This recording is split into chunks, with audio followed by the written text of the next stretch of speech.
नमस्कार। राजरस दोहा के जो हमने अब तक दोहे किए हैं उसके आगे के क्रम में आज हम प्रवेश कर रहे हैं। यहाँ जैसे मैंने आपको बताया पहले भी कि कवि अलग अलग विषयों को लेकर चलता है और कई बार वो विषय वापस घूम घूम कर अलग अलग दोहों में आते हैं। उसका एक कारण तो ये जो संपादन किया गया उसमें अकारादि क्रम को लिया गया और उसका दूसरा कारण यह रहा कि रचनाकार ने कभी भी एक साथ बैठकर रचना नहीं लिखी। जैसा अवसर आया, जब अवसर आया तब उसने अपनी रचना को अपना दोहा लिख दिया या प्रस्तुत कर दिया। इसलिए उसी संदर्भ में बात कही गई है। आज जैसे पहले भी कई बार ईश्वर की सर्वव्यापकता,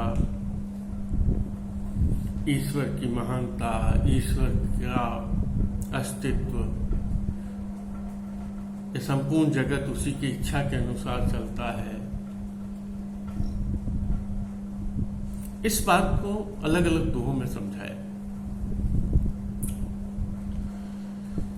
यहां भी उसी बात को समझाया है कि जो व्यक्ति अपने जीवन में अलग अलग बातों को भुला देता है, नहीं तो क्या होता है, हम कोई एक कार्य करते हैं उसके लिए 50 मार्ग ढूंढने लग जाते हैं। कैसे सफल होगा, कैसे सफल होगा, कैसे सफल है, ऐसे भी हो सकता है, ऐसे भी हो सकता है, ऐसे भी हो सकता है, इन सभी बातों को लेकर चलते हैं। लेकिन कवि ने यह कहा कि यदि हम ईश्वर पर भरोसा करते हैं, ईश्वर पर दृढ़ विश्वास रखते हैं और यह मानते हैं कि हमारे जीवन का तो एकमात्र आधार ईश्वर ही है और वही हमारा सब कुछ बेड़ा पार करेगा, तो वास्तव में कवि का यह मानना है कि ईश्वर आपका भला करेगा। और कई बार ऐसा विश्वास करने वालों का हम देखते हैं कि ईश्वर भला भी करता है।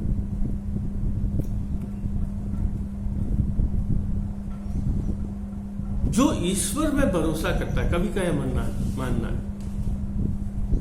जो ईश्वर में भरोसा करता है भगवान उसके कार्य को करता है। ईश्वर मानता है कि नहीं, ये मुझे स्वीकार करता है, ये मेरी बात को मानता है, इस पर मेरे ऊपर ही भरोसा, इसलिए इसका काम करता है। ऐसा कहा कवि। देखिए क्या कहा, नहीं तो हम विकल्प कर लेते हैं, मार्ग ढूंढते रहते हैं, उपाय ढूंढते रहते हैं, लेकिन कवि ने यह कहा कि हमें इतने उपायों को, मार्गों को, इन सबको ढूंढने की आवश्यकता नहीं। हम केवल एक आस विश्वास भरोसा, एक आस विश्वास भरोसा रखेंगे तो हमें सफलता मिल जाएगी। और प्रभु भी ऐसी अवस्था में हमारे सहायक होते हैं। देखिए क्या कहा,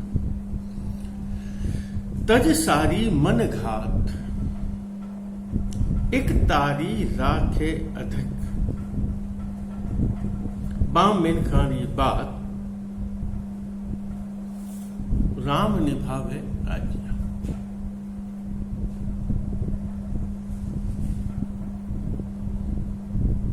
तज ने छोड़ना,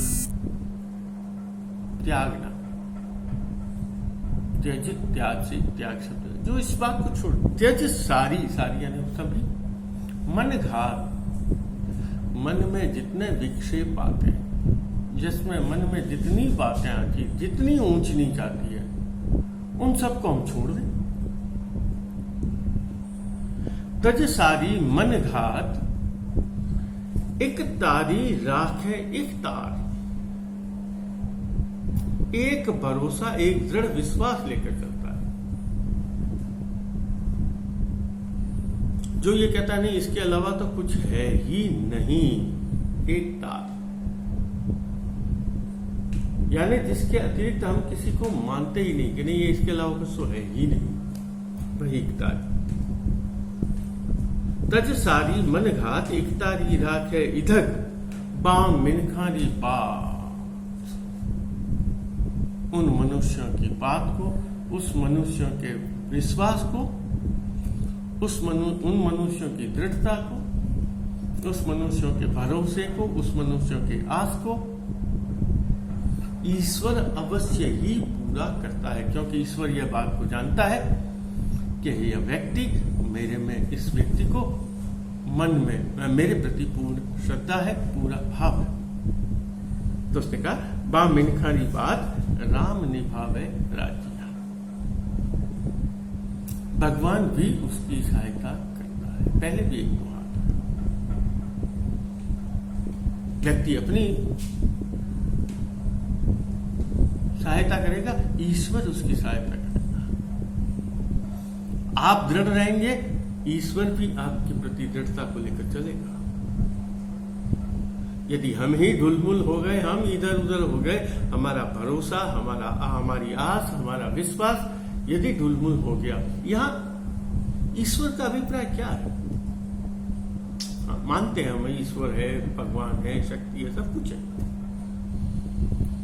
लेकिन कवि यह कहना चाहता है बाहरी शक्तियां, बाहरी ताकत, भगवान जो भी हम माने, वो हमारी सहायता करता है, होती है, अवश्य होती है, 100% होती है। लेकिन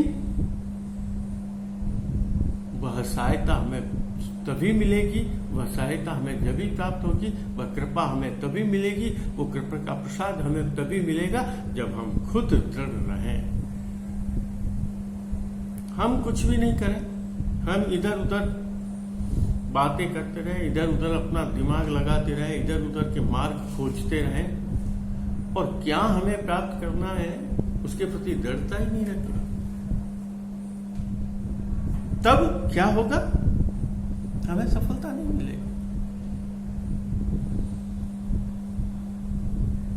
क्योंकि हम अपने प्रति जब तक ईमानदार नहीं होंगे, अपने प्रति ईमानदार का मतलब है जिस कार्य को, जिस लगन से हम जो कार्य, जो उद्देश्य को लेकर चल रहे हैं, यदि हम ही उस उद्देश्य के प्रति जागरूक नहीं है, सजग नहीं है, दृढ़ नहीं है,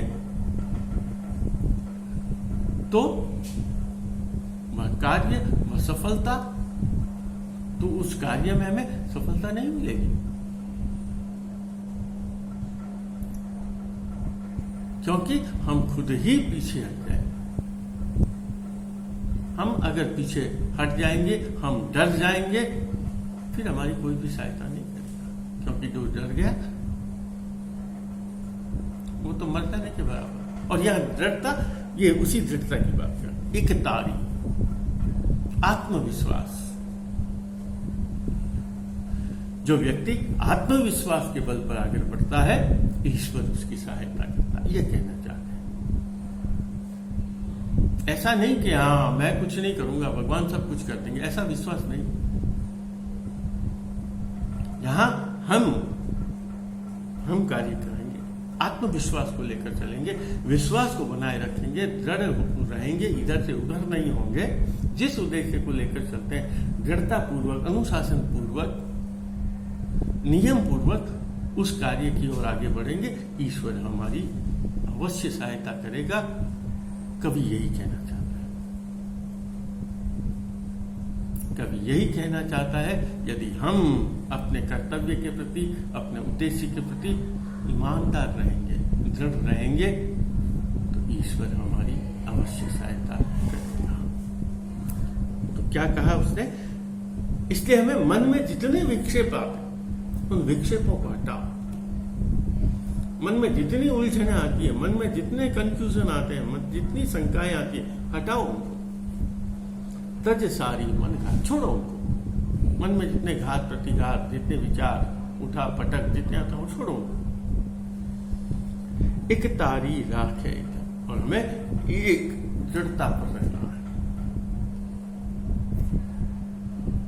एक तारी राख है इधर, वहां मैंने कहा जो दृढ़ लेकर चलता है, दृढ़ विश्वास लेकर, एक आस विश्वास करो जो मेरा होगा। उस दृढ़ता को ये कर लेकर यदि चलेंगे बिनखारी बात, तो भगवान उनके भरोसे को निभाता है, भगवान उनकी बात को निभाता है, भगवान उनके विश्वास को बनाता है, भगवान उनकी सहायता करता है।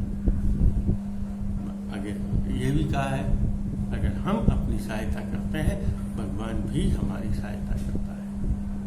अन्यथा यदि हम दूसरों के भरोसे रहे, यदि हम ईश्वर के भरोसे रहे और स्वयं ने यदि कोई प्रयास नहीं किया, तो हमें कभी भी सफलता नहीं मिलेगी।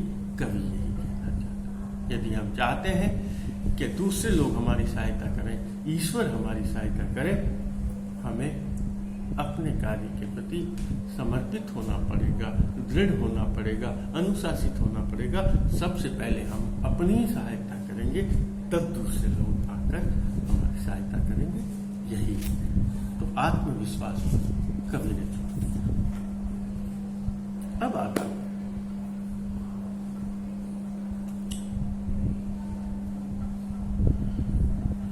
आगे वाले दोहे में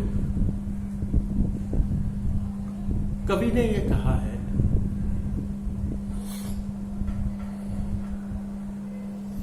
कि कई बार हम सामाजिक आचार विचार व्यवहार में देखते हैं, परिवार में देखते हैं, मित्रों में देखते हैं, समाज में देखते हैं, कार्यस्थल पर देखते हैं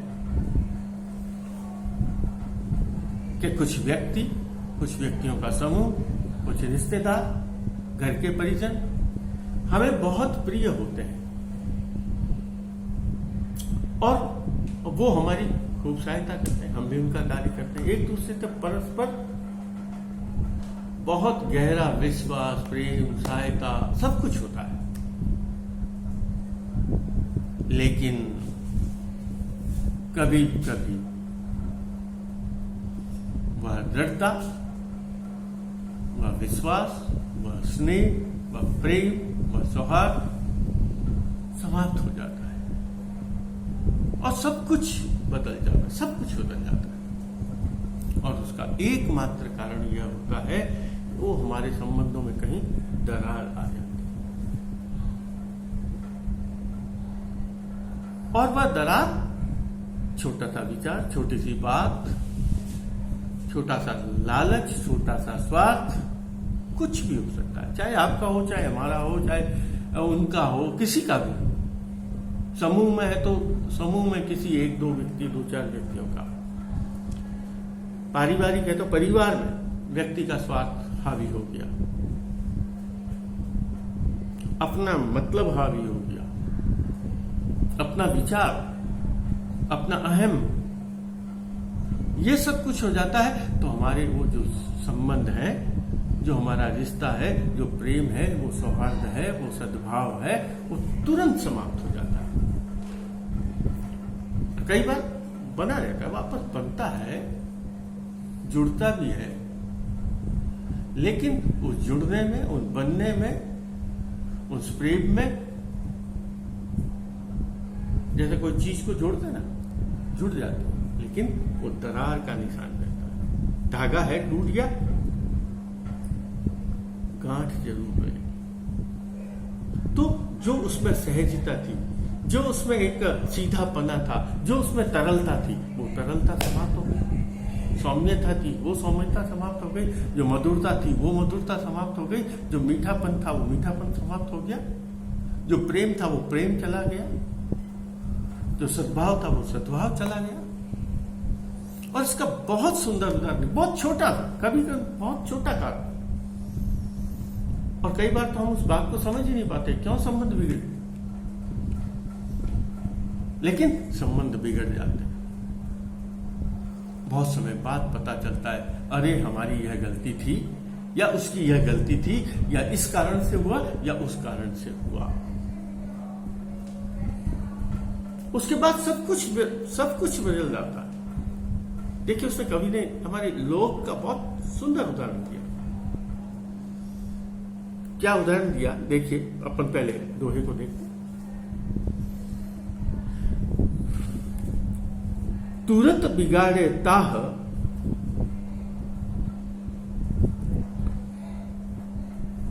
पड़गुण स्वाद स्वरूप ने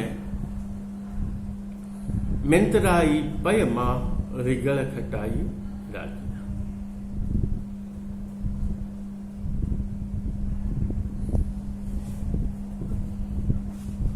आप जानते हैं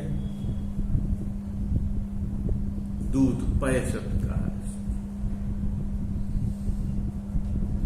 दूध में एक मिठास होता है, दूध में एक मधुरता होती है, एक तरलता होती है, एक रसता होती है, एक स्वाद होता है। लेकिन वही दूध जिसके अनेक फायदे हैं, अनेक उसके स्वरूप से हमारे लिए वह गुणकारी है, ठीक वैसी मित्रता जो इतने ही वह मित्रता और दूध का देखिए, जिस मित्रता ने हमें खूब आनंद दिया, जिस दूध ने हमें खूब आनंद दिया, मधुरता दी, सौम्यता दी, तरलता दी, मधुरता दी, मिठास दिया, पौष्टिकता दी, सब कुछ दिया, मित्रता ने भी हमें वही आनंद दिया। लेकिन उसी दूध में यदि एक खटाई, चाहे नींबू मान लीजिए, चाहे काचरा मान लीजिए, कुछ भी जो खट्टा पदार्थ है, चाहे जामुन मान लीजिए, वो इतना सा छोटा पदार्थ इतने विशाल दूध को बदल देता है, उसके स्वरूप को बदल देता है, उसके गुण को बदल देता है, उसके स्वरूप को बदल देता है, उसके स्वाद को बदल देता है, उसके गुण धर्मिता को बदल देता है, सब कुछ बदल जाता है। उसका कारण क्या था? ठीक है, हम कह सकते हैं उसका और प्रभाव है और उसका उपयोग है, वो एक अलग बात है। गुण दूध के लिए तो काम में ले सकते हैं, दही के अलग फायदे। तर्क करने वाले कह सकते हैं हाँ साहब, दूध के भी, दही के भी बहुत फायदे। हम उस चिकित्सा की या उस उपयोग की बात नहीं कर रहे, हम उस तत्व की बात कर रहे हैं जान के हमने किया। अगर हमने खुद उसको दही बनाने के लिए किया, दैनिक, अदरवाइज जब अचानक मैंने आपको क्या कहा, उस मित्रता के अंदर कोई स्वार्थ, कोई ओछापना, कोई निम्नता, कोई गलतफहमी यदि आ जाती, स्वार्थ आ जाता, किसी का भी, आपका हो, हमारा हो, उनका हो, किसी का भी, गलतफहमी हो जाती, इसने ऐसा कह दिया, लोग बाहरी तबाह, दो मित्र हैं बहुत अच्छे, लोग उनको भड़काने का काम करेंगे, तो वह गलतफहमी हो जाएगी। ऐसे ही वह अब जब गांठ पड़ गई, जैसे उस दूध में वह खटाई गिर गई, चाहे कैसी भी खटाई हो, जैसे मैंने आपको अलग अलग, लेकिन वह खट्टापन उस दूध के किस किस को बदलेगा? उसके गुण को बदल देगा। दूध और दही एक पदार्थ से बना हुआ है, दूध से बना हुआ है, दूध है, दूध से बना है दही, लेकिन गुणों को देखेंगे बिल्कुल अलग। स्वाद, उसमें मीठापन, इसमें खट्टापन और ज्यादा, और स्वरूप, दूध में तरलता है, दूध में सरसता है, द्रव्यता है, लेकिन दही में नहीं, गाढ़ापन आ गया, पानी अलग, दूसरी चीज अलग। तो मित्रता में भी यही हुआ, और मित्रता में क्या हुआ? स्वाद बदल गया, उसका स्वरूप बदल गया, उसका गुण बदल गया, जब उस मित्रता के अंदर, उस मित्रता के रिश्ते में कोई स्वार्थ का भाव आ गया, कोई गलतफहमी का भाव आ गया, कोई झूठ का आधार आ गया, कोई अविश्वास का आधार आ गया, कोई धोखे का आधार आ गया, कोई षड्यंत्र का प्रभाव आ गया, यदि ये सब कुछ हुआ ना, तो वह मित्रता भी समाप्त हो जाती है।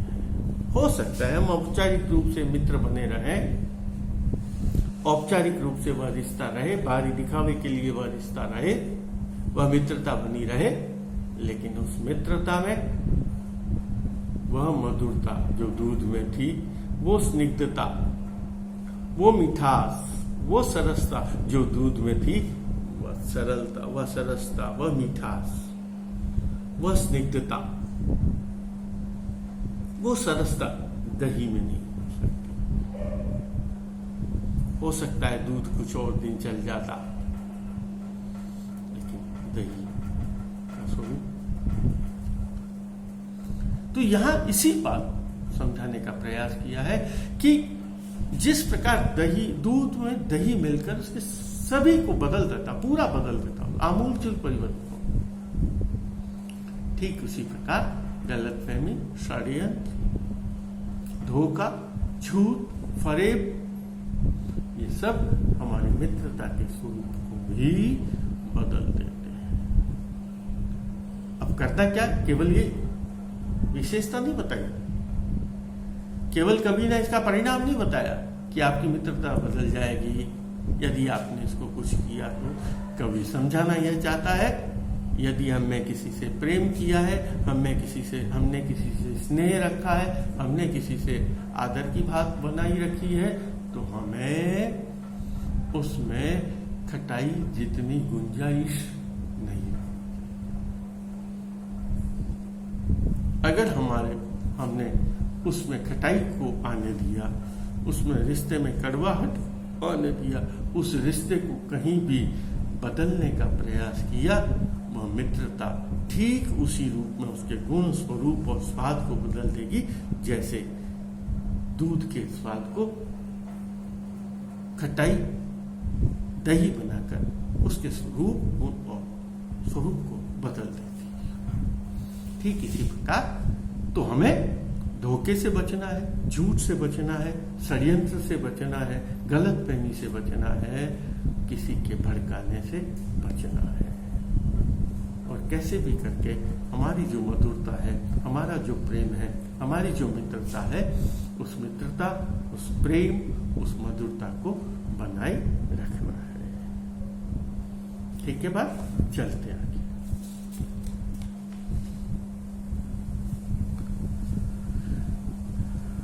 अब देखिए,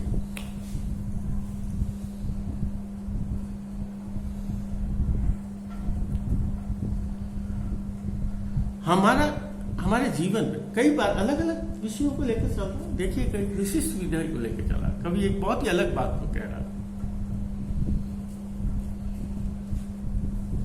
और वो क्या होता है कि जैसे हम कोई कार्य करना चाहते हैं और वह कार्य हमें बहुत प्रिय है, हमारा स्वार्थ पूरा हो रहा है, हमारा उद्देश्य पूरा हो रहा है। यहाँ स्वार्थ का मतलब अपना उद्देश्य, अपना कार्य से है, वह पूरा हो रहा है। हम अस्वस्थ हैं तो स्वस्थ हो रहे हैं, हमारा घर बन रहा है, परिवार में जितने भी कार्य हो रहे हैं, उसमें यदि धन का व्यय होता है ना, तब वह धन को व्यय करने वाला व्यक्ति दुखी नहीं होता। क्यों दुखी नहीं होता? क्योंकि लगता है ये चाह कर खर्च किया गया।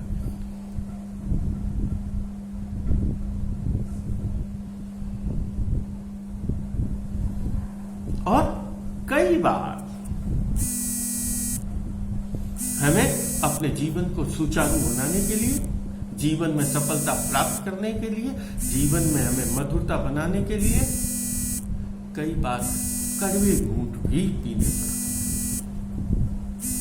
कई बार गलत फैसलों को भी हमें स्वीकार करना पड़ता है, ऐसी बातों को भी स्वीकार करना पड़ता है जो हमारी इच्छा नहीं है, हमारा मन नहीं है, लेकिन उन फैसलों को भी हमें मानना पड़ता है, या हम मान लेते हैं।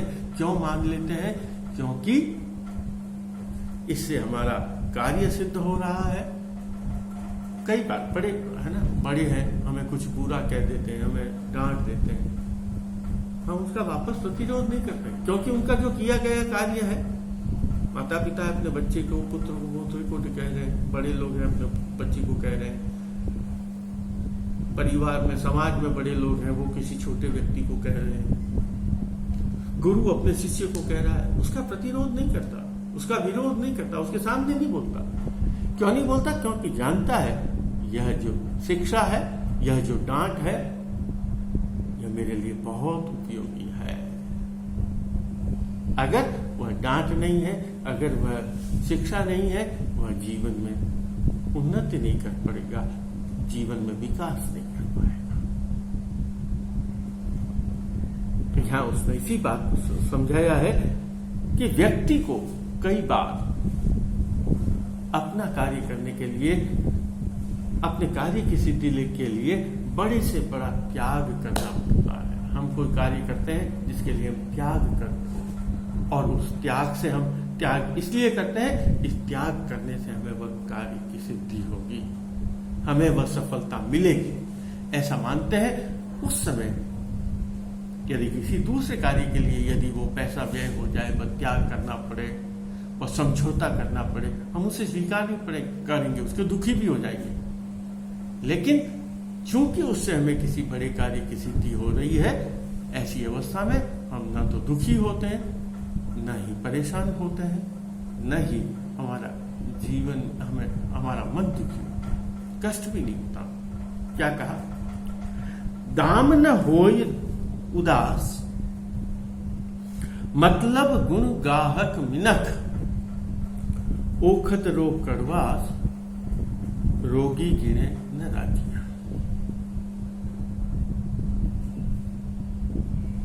पहले में आगे की जो बात बताई ना, वो उदाहरण इतना बता देता हूं कि आपको सब बात समझ आए। एक रोगी है, जिसे बहुत मधुर स्वाद, अच्छे स्वाद अच्छे लगते हैं, संयोग से वो बीमार पड़ जाता, रोगी हो जाता, और वो रोग को दूर करने के लिए उसे बहुत ही कड़वी दवाई पीनी पड़ती है, और वह चाहता है कि मैं मधुर पान करूं, मधुरता लेऊं, मीठा खाऊं। लेकिन यदि वैद्य उसे कह देता है यह मीठा आपके लिए जहर है, यह मधुरता आपके लिए जहर है, आप जब भी स्वस्थ होंगे जब यह कड़वी दवाई पिएंगे। अगर समझदार व्यक्ति है, वह उस कड़वी दवाई को बहुत सही से पी लेगा। क्यों पी लेगा? क्योंकि वह चाहता है यह कठोरता जो कुछ क्षणों के लिए है, कुछ समय के लिए हमारे जो स्वाद में कड़वाहट है, वह तो केवल कुछ क्षणों के लिए है, कुछ समय के लिए है, लेकिन इस कड़वाहट के बाद मुझे मधुरता मिलेगी, मेरा स्वास्थ्य सही हो जाएगा, मैं बिल्कुल परिपूर्ण हो जाऊंगा, मेरा जीवन पूर्ण रूप से स्वस्थ होकर जैसे मैं जीवन बिता रहा था वैसे जीवन बिताने लग जाऊंगा। तो ऐसी अवस्था में वह उस कड़वेपन को और तीखास को उसको स्वीकार कर लेता है, क्योंकि उसे पता है इससे मेरे को आगे फायदा होगा। ठीक उसी प्रकार व्यक्ति जब उसे लगता है कि मेरा थोड़ा सा त्याग करने से, थोड़ा सा नुकसान कर देने से, थोड़ा सा पैसा व्यय हो जाने से यदि मुझे बहुत फायदा हो सकता है, तो ऐसे समय में वह उस पैसे के जो व्यय हो रहा है, जो अपव्यय हो रहा है, उसके प्रति ज्यादा उदासीन नहीं होता, उसके प्रति दुखी नहीं होता। तो इसलिए यही कहा, अगर हम कोई अच्छा कार्य करना चाह रहे हैं, ये कार्य को सिद्ध करना चाहते हैं, और उस कार्य को सिद्धि करने में यदि हमें थोड़ी सी भी असुविधा हो, यदि हमें थोड़ा सा भी कष्ट हो, यदि हमें थोड़ी सी भी परेशानी हो, हमारे जीवन में यदि थोड़ा सा भी कठोरता, कटुता, कड़वाहट आ जाए, या ऐसा हो जाए जो हमारा कार्य, हमें ऐसा कार्य करना पड़े जो हमारी इच्छा नहीं हो, हमारी वृत्ति नहीं हो, अगर ऐसा कार्य हमें करना पड़ जाए तो हमें आगे के भविष्य को देखकर या अच्छे सुकृत के लेकर अच्छे साथी की प्राप्ति के लिए हमें वह कार्य कर लेना चाहिए या ऐसा कार्य करते समय दुखी नहीं होना चाहिए। ठीक है। आज एक और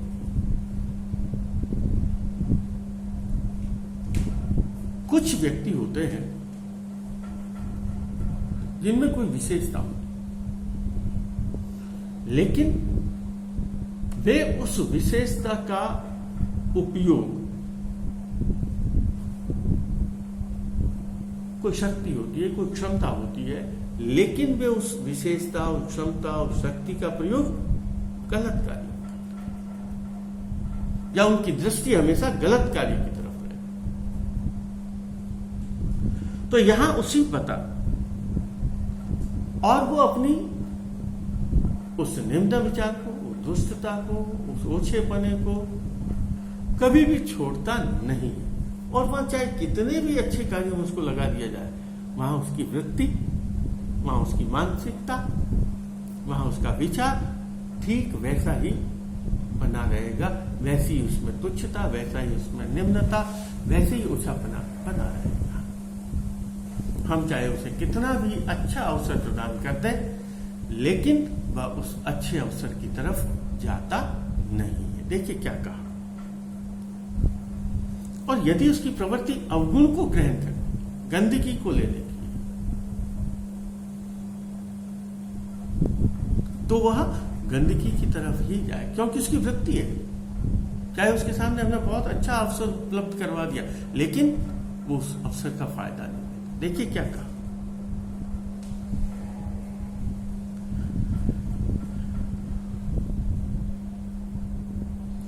दुष्ट सहज समुदाय, गुण छोड़े अवगुण गहे, जौक चढ़ी कुछ जाए, रातों पीवे राजिया।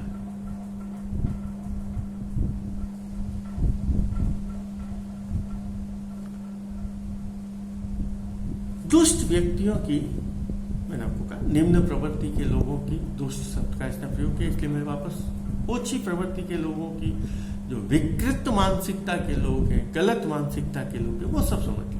निम्न मानसिकता के लोग, उनकी प्रवृत्ति हमेशा निम्न ही रहेगी। दुष्ट सहज दम समुदाय, उनकी हमेशा एक जैसी रहती है। दाय का मतलब आदत, प्रवृत्ति। और उनकी प्रवृत्ति क्या होती है? गुण छोड़े, वो गुण को तो छोड़ देंगे, अवगुण गए। कई बार लोगों की दृष्टि होती है ना, उन्हें अच्छा ही दिखाई नहीं देती, किसी दूसरे का अच्छा उसे दिखाई नहीं देता, उसकी दोष दृष्टि है, उसमें वो बुराई ढूंढेगा, उसमें वो गलत बात ढूंढेगा, उसमें क्या कमी है, वो कमी को ढूंढेगा। तो उसने कहा गुण छोड़े अवगुण गए, वो गुणों को तो छोड़ देता है। इसका क्या, इस आदमी में क्या अच्छाई है, वो अच्छाई को तो छोड़ देगा और किसको लेगा? तब इसमें ये बुराई है, इसमें यह बुराई है, इसमें यह बुराई है, यह ऐसे खराब है, ऐसे खराब है। उसकी एक भी अच्छाई को स्वीकार नहीं करता, और ये उसकी प्रवृत्ति है। दुष्ट सहज समुदाय, उसकी प्रवृत्ति है।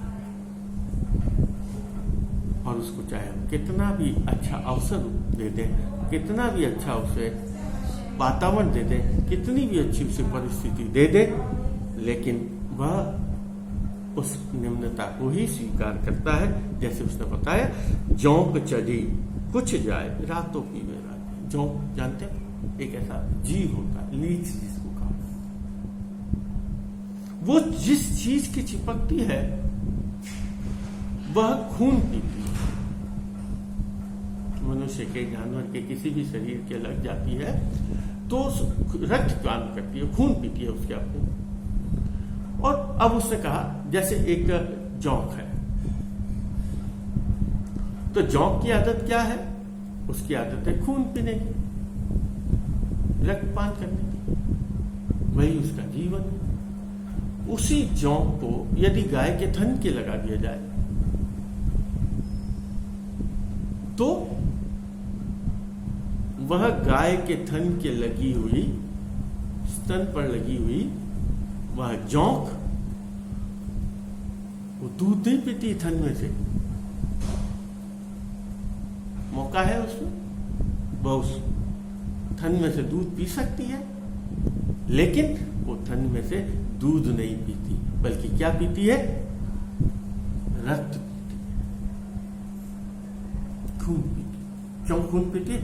ऑप्शन है उसके पास, विकल्प है, दूध भी पिए, खून भी पिए, लेकिन वह क्या करती है? वह जोंक दूध नहीं पीती है, बल्कि क्या पीती है? वह खून पीती है, रक्त पीती है। तो यही कवि यह समझाना चाह रहा है, क्योंकि उसकी प्रवृत्ति निम्न है, उसकी प्रवृत्ति खून पीने की है, दूध पीने की प्रवृत्ति नहीं है, मधुरता की प्रवृत्ति नहीं है। तो जिसका आचार, जिसका विचार, जिसका व्यवहार, जिसकी दृष्टि निम्नता की ओर हो, वो कभी भी उच्चता की ओर नहीं जा सकता। और यह उसके एक विशेषता है। वह विशेषता क्या है? वो गुण को ग्रहण नहीं करता, वो अवगुण को ग्रहण करता है। वो अच्छाई को ग्रहण नहीं करता, वो अच्छाई को नहीं देखता, बुराई को देखता। उसकी दृष्टि शुभ पे नहीं जाती है, अशुभ पे जाती है। यही कवि कहना चाहता है कि कुछ लोग ऐसे होते हैं जिनकी दृष्टि दोष होता है। दृष्टि दोष का मतलब आंखों की नजर का दोष नहीं, उनके विचार का दोष होता है। जो विचार कभी भी अच्छे कार्य में नहीं जाते, बल्कि निम्नता की ओर जाते हैं। यहाँ कवि यही समझाना चाहता है कि यदि हम अपने जीवन को आदर्श बनाना चाहते हैं, तो हमें भी अपने जीवन को उच्चता की ओर ले जाना चाहिए, निम्नता की ओर नहीं ले जाना चाहिए, गुण की ओर ले जाना चाहिए, अवगुण की ओर नहीं ले जाना चाहिए, आदर्श की ओर ले जाना चाहिए, निम्नता की ओर नहीं ले जाना चाहिए। गुण की ओर जाए, अवगुण से बचे, यही कवि समझाना चाहता है। आज इतना ही, धन्यवाद।